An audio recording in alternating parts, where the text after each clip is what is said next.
Waalaikumsalam warahmatullahi wabarakatuh. Kami dari kelompok 2 akan menjelaskan pemaparan materi dari kelompok kami, dan materi yang akan pertama disampaikan oleh Saudari Kafi Utari. Terima kasih moderator. Yang pertama saya akan menjelaskan materi mengenai enzim pada pangan yang berjudul kandungan enzim papain pada upaya perica L terhadap metabolisme tubuh. Untuk mengetahui pengaruh enzim papain pada upaya terhadap metabolisme tubuh, solusinya adalah enzim papain merupakan salah satu enzim proteolitik yang ditemukan dalam tumbuhan pepaya. Enzim papain pada pepaya ini memiliki potensi sebagai biokatalisator terhadap metabolisme dalam tubuh di suhu sekitar 50 derajat Celcius sampai dengan 60 derajat Celcius dan pH sekitar pH normal antara pH 6 sampai 8. Next. Yang kedua mengenai energi. Energi enzim ganda pada pretreatment mikroalga untuk produksi bioetanol. Masalahnya penggunaan biomasa mikroalga sebagai bahan baku untuk produksi bioetanol dan penggunaan biomasa sebagai pengganti bahan bakar yang berasal dari fosil. Solusinya adalah penelitian ini melihat pengaruh penggunaan enzim selulase dan silanase sebagai strategi untuk membuka dinding sel mikroalga. Next. Yang ketiga mengenai lingkungan rumah tangga. Judulnya yang berjudul pengaruh ekstrak limbah kulit buah nanas dalam menurunkan jumlah bakteri coli pada proses desinfeksi air bersih. Untuk masalahnya itu mengetahui secara dekat pengaruh ekstrak kulit nanas dalam membunuh bakteri Escherichia coli pada proses desinfeksi air tawar. Solusinya variasi dosis dalam penelitian adalah sebagai berikut. Perlakuan 1-1000 ml pengambilan sampel air campuran 100 ml ekstrak kulit nanas. Perlakuan 2 perbandingan 1000 ml pengambilan sampel air diintervensi dengan 250 ml ekstrak kulit nanas. Perlakuan 3 berbanding 1000 ml air sampel diintervensi dengan 500 ml ekstrak kulit nanas misalnya. Dan yang terakhir mengenai lingkungan industri. Judul potensi enzim protease yang dihasilkan oleh Bacillus subtilis sebagai produk biotergen. Masalah untuk mengetahui karakteristik enzim protease yang dihasilkan oleh Bacillus subtilis yang dapat digunakan sebagai bahan biodetergen. Solusi protease adalah enzim yang dapat memecah ikatan peptida menghasilkan asam amino dan peptida sederhana. Sekian dari saya. Baiklah, selanjutnya yaitu katalis. Dapat kali diketahui, katalis merupakan suatu zat yang dapat mempercepat, namun katalis ini tidak dapat tidak ikut bergabung dalam reaksi tersebut. Selanjutnya yaitu pada pangan. Katalis yang digunakan pada pangan ini yaitu katalis asam klorida. Katalis asam klorida ini banyak digunakan oleh penelitian. Nah, dapat kalian lihat pada tabel tersebut bahwa hasil penelitian menunjukkan bahwa semakin tinggi konsentrasi katalis asam klorida dan suhu hidrolisa, maka kadar glukosanya semakin tinggi. Yang selanjutnya yaitu energi. Katalis yang digunakan pada energi ini yaitu katalis asam sulfat. Katalis asam sulfat yang digunakan yaitu dengan berbagai macam variasi, yaitu pertama variasi 1 mili, 2 mili, 3 mili, dan 4 mili. Sedangkan suhunya yang digunakan juga bervariasi, yaitu suhu 50 derajat Celcius, 60 derajat Celcius, 70 derajat Celcius, dan 80 derajat Celcius. Nah, minyak ikan ini memiliki kandungan asam lemak yang sangat tinggi, yaitu sebesar 30%. Oleh karena itu, dengan meningkatnya jumlah katalis asam sulfat akan mengurangi persen FFA dan meningkatkan dialisa yang terbentuk. Nah, pada tabel ini yaitu hubungan antara suhu dan katalis. Dan dapat kalian lihat bahwa pada tabel tersebut yang tertinggi yaitu terdapat pada suhu 80 derajat Celcius dengan katalis 4 mili. Yang selanjutnya yaitu lingkungan rumah tangga. Katalis yang digunakan yaitu juga sama, yaitu dengan katalis asam sulfat dengan variabel yang digunakan yaitu dengan rasio 1:2, 1:3, 1:4, 1:5, dan 1:6. Sedangkan waktu reaksi esterifikasinya juga dilakukan variasi yaitu 1,5 jam, 2 jam, 2,5 jam, 3 jam, 3,5 jam, dengan volume katalis juga bervariasi. Selanjutnya yaitu lingkungan industri. Lingkungan industri menggunakan berbagai macam katalis, yaitu ada katalis asam sitrat, katalis asam tartar, dan katalis asam klorida. Nah, pada penelitian ini semakin lama waktu yang digunakan untuk reaksi, maka semakin besar pula konversi yang dicapai. Sehingga semakin rendah pH dari berbagai katalis yang digunakan, maka akan semakin besar konversinya. Terima kasih. Selanjutnya katalis. Apa katalis merupakan bentuk spesifik dari katalis yang berfungsi pada pertumbuhan dari produk. Yang pertama, karakter katalis pada bahan. Kesegaran buah dan sayuran dapat dikontrol dengan memantau atau mengatur paparan etilen. Di sini, karakter katalis dapat mengatur etilen dengan kesalahan alami dari produk 19 sehingga memperpanjang umur sekitarnya. Dalam sensor ini, oksidasi etilen pada katalis emas menghasilkan sinyal tanpa metrik yang sangat terdeteksi berukur. Kemudian selanjutnya energi. Di sini, elektrokatalis CuAl menjadi elektrokatalis utama untuk reaksi yang bersifat pada produk polikarbonat. Elektrokatalis CuAl diidentifikasi menggunakan perhitungan katalis fungsional kepadatan dalam kombinasi dengan pembelajaran mesin aktif. Kemudian lingkungan rumah tangga. Nah, elektrokatalis dalam lingkungan rumah tangga diambil dari limbah laundry atau limbah sabun cuci. Apakah metode elektrokatalis dengan menggunakan karbon dapat digunakan untuk mendegradasi limbah laundry? Selanjutnya metode elektrokatalis dengan menggunakan karbon yang dapat digunakan untuk mendegradasi limbah laundry dengan cukup baik. Dan ini selanjutnya, kemudian yang terakhir yaitu lingkungan industri. Pada masalah pada ini akan mengolah limbah cair jadi batik dengan pengolahan secara fisik kimia. Dan strategi akan memecah molekul limbah dengan aliran arus listrik searah dari bantuan sinar elektron seperti NS sehingga dihasilkan reaksi redoks. Demikian, terima kasih. Selanjutnya yaitu fotokatalis.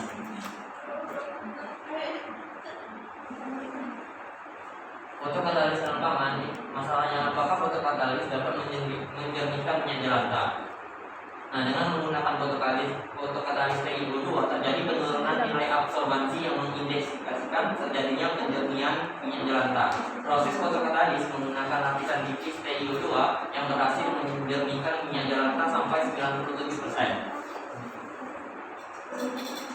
Selanjutnya yaitu fotokatalis energi. Apakah metanol bisa dibuat dari limbah cair tanpa menggunakan fotokatalis TiO2 Ni?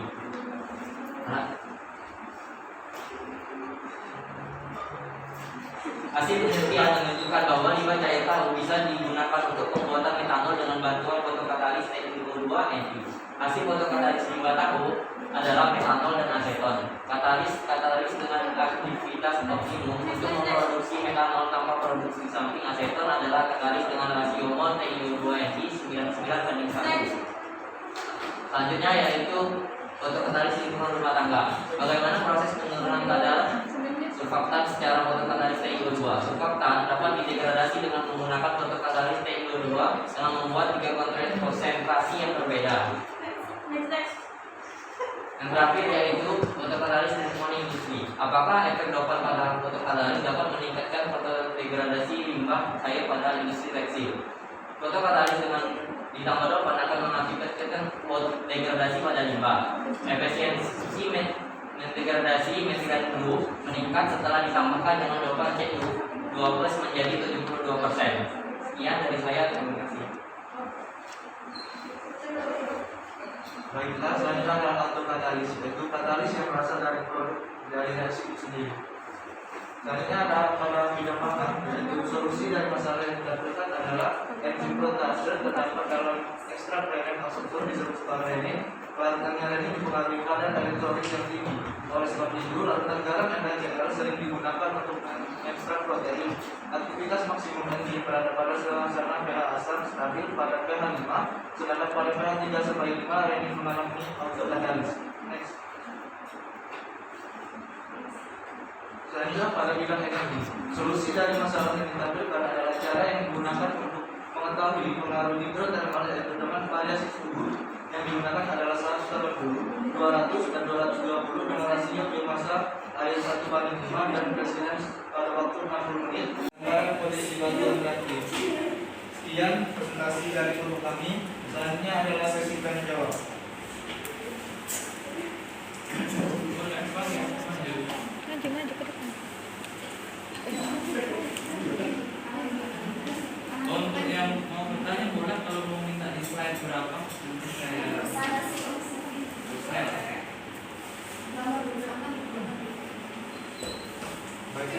saudari Fitria, silakan.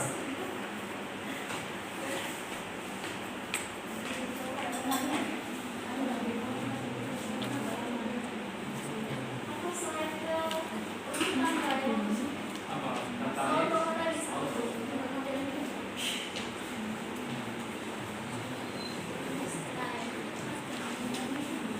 Tadi kan saya lihat ada 5 rumah tangga ini suatu reaksi yaitu banjir dan air. Pada reaksi tersebut siapkan pemeran sebagai katalis dan mengangkat bijinya disebut sebagai katalis. Terima kasih. Saya sudah sih. Baiklah, selanjutnya kepada saudari Ana, silakan.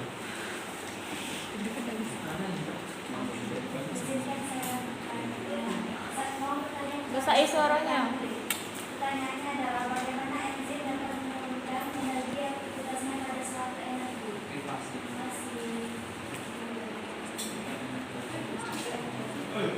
Baiklah, kepada saudara Ramadhani, silakan. Saya Ramadhani bertanya untuk analisis bagian rumah tangga. Di apa perbedaan dari elektrokatalisis dengan elektrolisis? Karena pasti bermanfaat elektrolisis.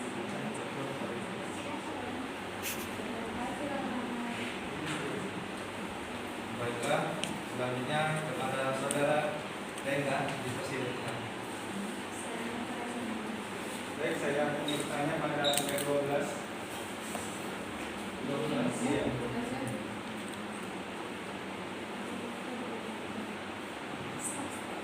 Oh,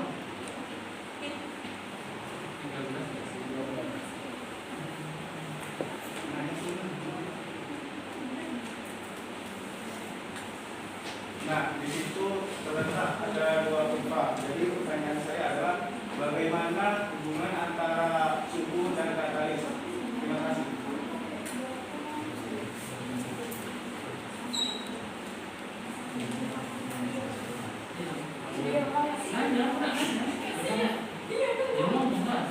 baiklah, persilakan saudara Gita. Baik, terima kasih. Iya. Di situ Be, di situ Be. Di sini ya. Saya Nafina Ramadan dari kelompok 4, izin bertanya di bagian fotokatalis bidang pangan. Di situ dikatakan bahwa lapisan tipis TiO2 berhasil menjernihkan jelantah hingga efisiensi 97%.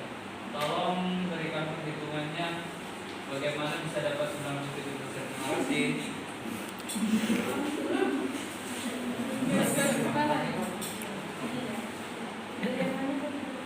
Baiklah, saya akan menjawab pertanyaan dari saudari Fitria Ramadhani. Pada lingkungan rumah tangga itu terjadi reaksi antara baja dan air, di mana baja bertindak sebagai reduksi dan air sebagai oksidasi. Nah, reaksi tersebut menghasilkan suatu produk yaitu karat. Nah, karat ini disebut sebagai autokatalis karena karat dapat mempercepat membentuknya karat yang lain pada daerah sekitar baja tersebut. Sekian, terima kasih.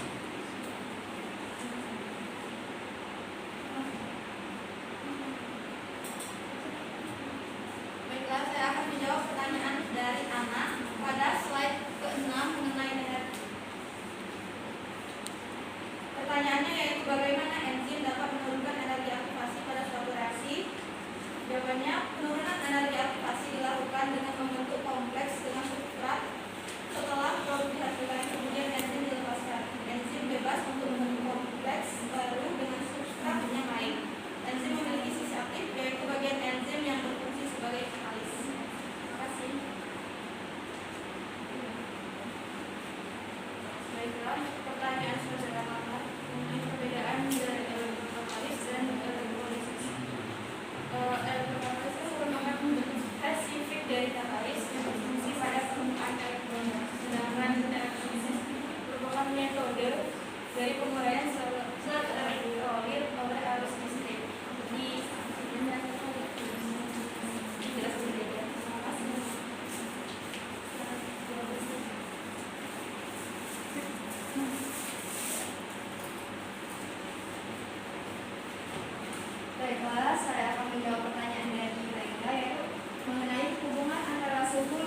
katalis. Nah, dapat kalian lihat di kurva yang pertama, kan penelitian ini menggunakan berbagai macam suhu, yaitu antara suhu 50, 60, 70, 75, dan 80 derajat Celcius.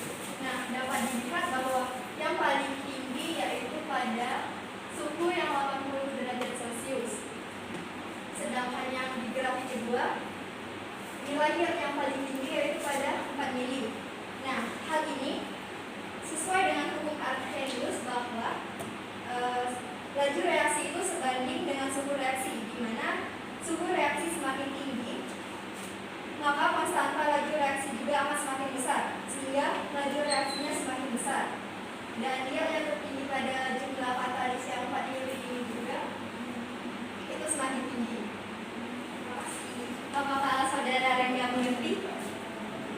Makasih Rengga.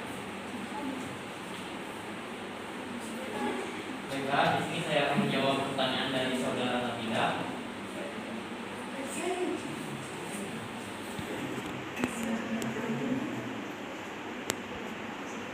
Mengenai bagaimana perhitungan dari lapisan tipis TiO yang berhasil menjernihkan jelantah sampai 97%.